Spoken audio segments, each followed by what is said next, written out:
Hello all, Jeff here with a new video, and we have a brand new car pack to Forza Motorsport 7, finally. And it's called the Top Gear car pack. And that means putting on my tame driver gear. Some say this racing suit will transform a fat 50-year-old's body into that of a bodybuilder in their 20s. And it will give you the ability to avoid any noobs that try to ram you. All we know is it's the Stig's digital cousin driver gear. Yep, there you go. I am the Stig. Let me test all these 7 cars for you and see what they're like. So to start off with, we'll have the 1958 Alfa Romeo Giulietta Sprint Falacci. So I'm going to test all these 7 cars on a Top Gear test track, just like the Stig would in real life. So the order I'm going to test these 7 cars in are based on stock performance index. So this is the slowest and oldest car of this car pack. However, Alfas back in the day were very beautiful looking cars, and this is no exception. And it's cool to have these old cars in the game every now and then. Obviously not have them all the time, but you know, it could be very good in its homologated division. So you know, there is some use for this car, especially if you're in the cycle division hopper. As you can see, just going a bit wide there at Chicago. But yeah, it's a very light car. However, you know, being a 50s car, it does roll around a little bit. But as you can see, it's taken the hammerhead nicely. Happy days from that point of view. 1 minute gone on the clock. Now, this is probably the only car in the pack where you can take the follow through flat out. Here we go. Yep, that's flat. Just like the reasonably priced car, whichever one celebrities drive. There's a bunch of them, but nearly every car could be taking the follow through flat out.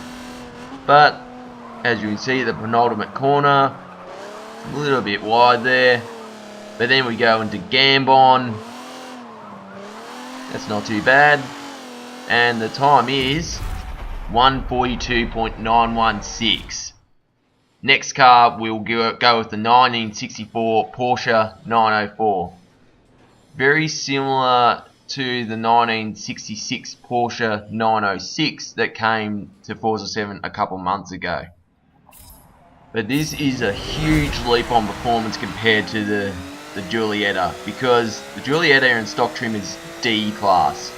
This is B class. And this is in the vintage GT racing division, which is the same division as that car that's ridiculously overpowered in A class, the Alfa 33 Stradale. Same division as that. But as you can hear, it's just a true old school Porsche. Flat 6 engine, although it's not in the back like a 911, it is mid-engine, but it's still very slidey, as you'll notice in the corners. So as you can see, hammerhead, it just likes to wriggle its back. But yeah, taking first gear at the hammerhead, I actually took that quite nicely there. As you can see the Stig's helmet quite clearly on the left there. He's going alright. Follow through, not really flat out, fair enough, a lot more power and very loose at the back. But anyway, we go to the penultimate corner. How do we go here?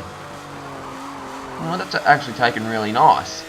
And then to Gambon, take the curb, take the whole exit. 1:23.153. Next up, the Ktm Crossbow Gd4.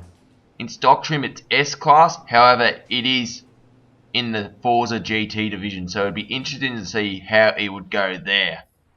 Now, obviously, it looks fairly different to the regular Crossbow, because the Crossbow is, you know, an open top car with barely ever barely any panels, whereas this has got panels all over the wheels. It's got a proper roof as well. Matter of fact, it doesn't even have doors. The hood opens up and the hood acts as doors as well. It's really, really cool. So that's how you get in the car, pop the hood. But anyway, as you can see, it is very grippy, this thing. A lot more grippier than the regular crossbow. Now, yes, this is an S-Class, but it feels like it doesn't have that much power. But then again, homologating it to the Forza GT division might have the extra power it really needs. Because you do notice the turbo lag when you're getting out of the tight corners, especially if you keep it in second at the hammerhead. Just a slight lift at the follow through there. As you can see, going through where the tyres would be pretty much flat out. As we go to the penultimate corner, cutting it like a celebrity in a reasonable car should. Gambon and a 115.694. That's not bad at all. Now, the Exomotive Exocet. This thing is absolutely mental, and you're about to find out why. There's the Stig. As you can see his legs through the car. Even for the Stig, this thing is horrifying. As you can see, wheel spin. Wheel spin getting it into 4th gear. It does have racing slicks, but this thing just likes to slide. I don't know how I actually got a clean lap in this thing, to be honest. The turning is actually pretty good, believe it or not. You just gotta, figure out where the brake, and the rest is history. As you can see, it just loves to go sideways.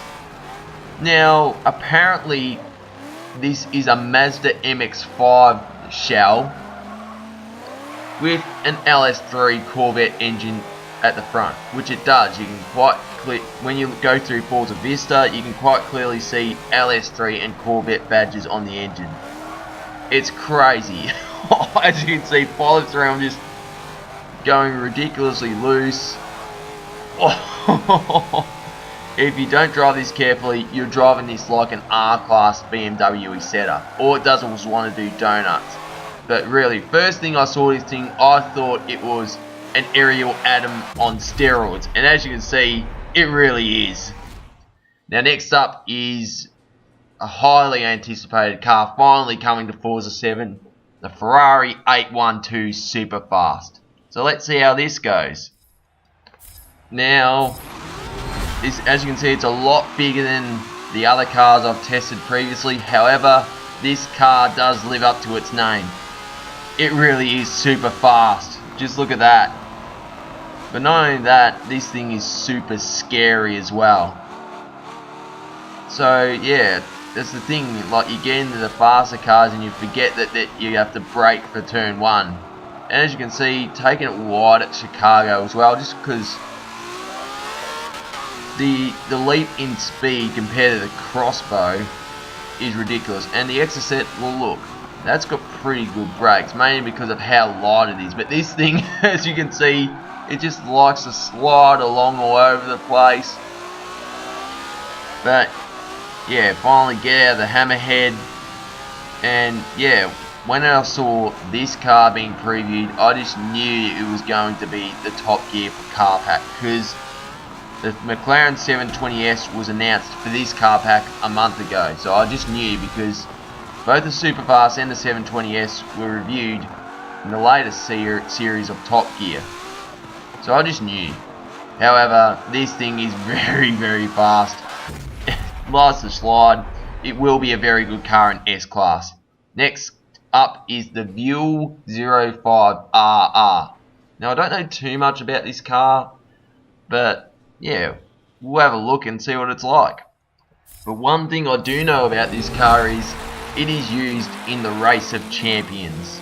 For those who don't know what the Race of Champions is, it's like a fun little tournament that's held at the end of the year. Like, you get Formula 1 champions and all sorts of like racing drivers from all sorts of categories. They come to the same place for one weekend, and it's usually held at a stadium in like Europe or Asia. It's pretty cool. But yeah, they do use this car in the Race of Champions. Now, the first thing I thought of the view is, oh yeah, it's gonna handle. You can just throw it around any corner and it will simply go around. However, it's not that simple because it's actually got some really good straight line speed. It does 0 to 100 in 3 seconds. Not bad for a turbocharged 4-cylinder rear wheel drive. But as you can see, follow through, it's not taken flat in this thing. And I thought it would, but it's not. However, like all other track toys in this game, they are very hard to control. You've got to be on it every millisecond, it feels like. But the time I get is a 1:13.311. Last of all, the McLaren 720S. A car I did not think would come to Forza 7. Let's try it out anyway. Now the reason why I didn't think this car would come to Forza Motorsport 7 is because this is the cover car of Project Cars 2. So I would have thought Slightly Mad would have the exclusive rights to this car, but obviously enough time has passed for this to appear in other games. It's already made an appearance in the Forza Horizon 4 demo, but now we finally got it in Forza 7. Now, in the latest series of Top Gear, Chris Harris tested this car at the Portimao circuit in Portugal, and the McLaren P1 was only 1 second faster around that circuit compared to this car. That just shows how good this thing is. It's almost a hypercar. It's not a hypercar, but it's hypercar fast, and that is amazing work from McLaren. And as you can see, this thing is an absolute rocket. Because it's got a little bit more weight than the Buell, it actually handles better than the Buell, believe it or not. But as you can see, penultimate corner, as we go to Gambon, it's R-Class stock trim and it shows 112.6. So here were the lap times of the 7 cars. As you can see, the 720S was the fastest of the lot. The Alfa Giulietta, fair enough, the slowest, but a lot older. 3 cars in the 115s. You have the Ktm Crossbow Gd4, the Superfast, and the Exocet, 3rd fastest. So, very impressive indeed. And there you have it. So, if you like the video, smash the like button, leave a comment, let me know what you think, let me know if I should do more Top Gear lap times by the Stig, and subscribe for more content. Tap the bell for further notifications as well. Anyway, this is Jeff here, and happy racing. Cheers.